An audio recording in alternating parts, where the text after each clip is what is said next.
Hey, welcome back to my channel. In this video, I'm gonna talk about top 5 best QLED TVs. Starting at number 5. Hisense 50-inch class.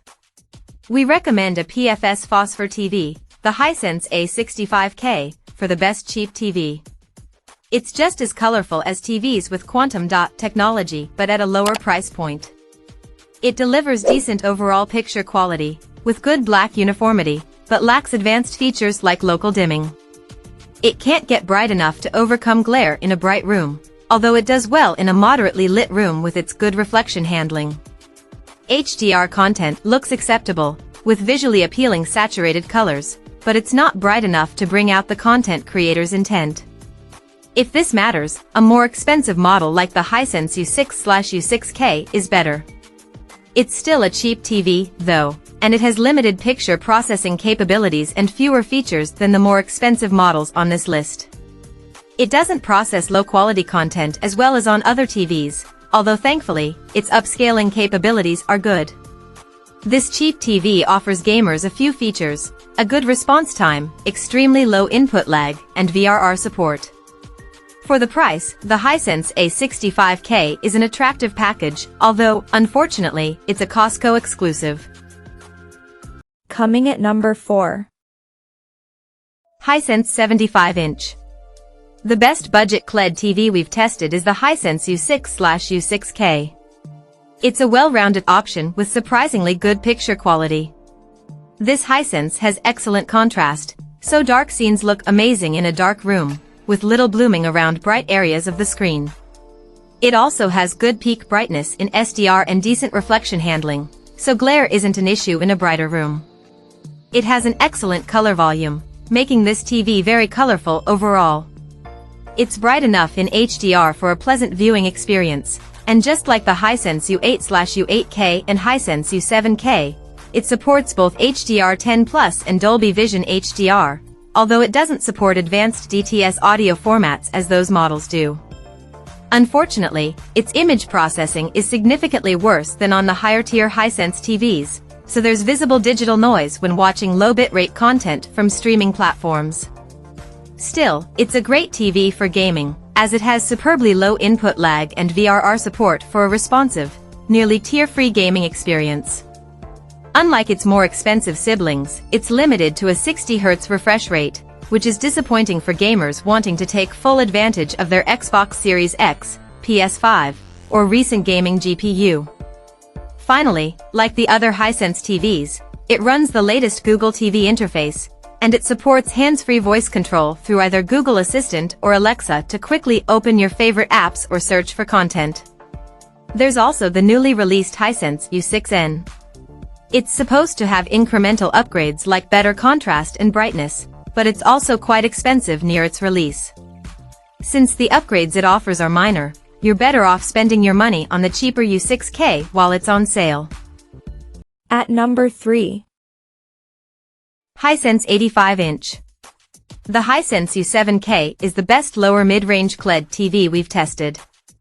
It's an impressive TV with a similar mini LED backlight to the Hisense U8/U8K, although it has fewer dimming zones and isn't as bright, and its contrast isn't quite as good.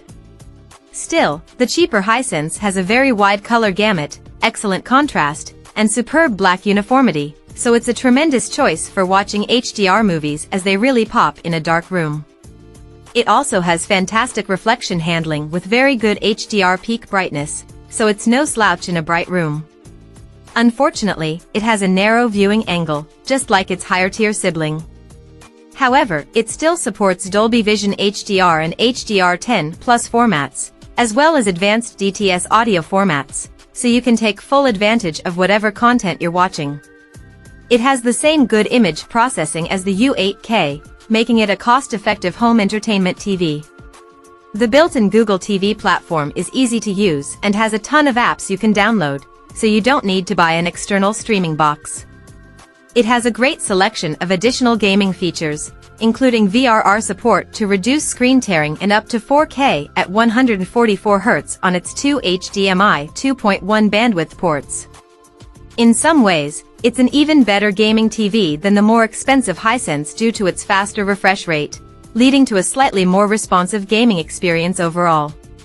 2024's Hisense U7N is now available and is supposed to have some improvements like better contrast and increased brightness. It's also very expensive at launch, so unless you need those incremental upgrades, you're better off getting the cheaper U7K while it's still available and on sale. Number 2 of my list. Samsung 65-inch. Although not technically a QLED TV, this list would be incomplete if we didn't mention the Samsung S90C OLED. While the other TVs on this list use an LED backlight with a quantum dot layer to achieve a wider color gamut, the S90C uses an OLED backplane and a printed quantum dot color layer on all of its models except on the QLED-equipped 83-inch size. This combination results in much better color volume than QLED displays while delivering deeper, more uniform blacks than the other QLED TVs on this list that use LED backlights. This TV certainly offers standout picture quality, even when compared to the Hisense U8/U8K, at a higher cost. Unfortunately, its low-quality content smoothing isn't as good as the Hisense, and it doesn't support Dolby Vision HDR or advanced DTS audio formats, making it a bit less interesting for home theater fans.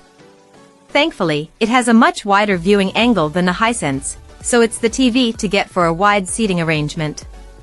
Like the Hisense, it supports every VRR technology to minimize tearing in games, and it supports up to 4K at 144 Hz on all 4 of their HDMI ports, 120 Hz on the 83-inch size.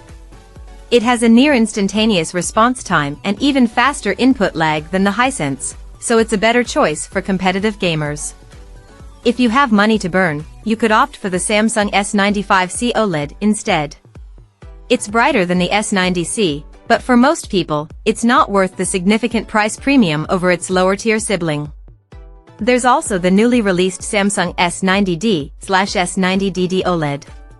The TV has better HDR gradient handling, better low-quality content smoothing, and better HDR brightness.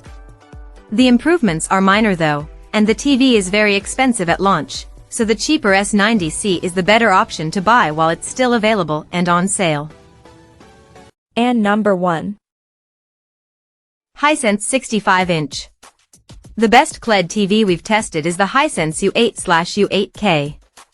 It's an excellent TV with impressive picture quality and a mini LED backlight, which lets it display deep, uniform blacks with almost no noticeable blooming in dark scenes, so HDR movies look fantastic. Its QLED panel delivers a superbly wide color gamut and fantastic color volume, making colors bright, vibrant, and realistic. It also has fantastic reflection handling and exceptional peak brightness, so it looks great even in the brightest rooms. An improvement over the 2022 Hisense U8/U8H, the U8K has much better image processing than its predecessor, and it supports both Dolby Vision HDR and HDR10+. The cherry on top is its advanced DTS audio format support, so the content sounds and looks best, no matter its source. It's a fantastic gaming TV, with HDMI 2.1 bandwidth on 2 of its HDMI ports for up to 4K at 144 Hz gaming. It supports all VRR technologies, has extremely low input lag, and has a good response time for a responsive gaming experience. It's one of the few TVs on the market that supports Dolby Vision at 4K at 120 Hz, which is great for Xbox Series X gamers. Unfortunately, the TV has a narrow viewing angle, so it's not a great choice for a wide seating arrangement. If you have deep pockets, Hisense has a limited release super high-end product, the Hisense UX. It's better than the U8K overall, but for a massive price increase. It's likely not worth it for most people. The 2024 Hisense U8N is also now available. It features a new chipset and is supposed to have better contrast and an increase in brightness over its predecessor. Unfortunately, it's also quite expensive at launch. Unless you need the minor upgrades it has, you're better off buying the cheaper U8K while it's on sale. Check out this video description for latest price and more informations. Thank you for watching this video. Please subscribe and stay tuned.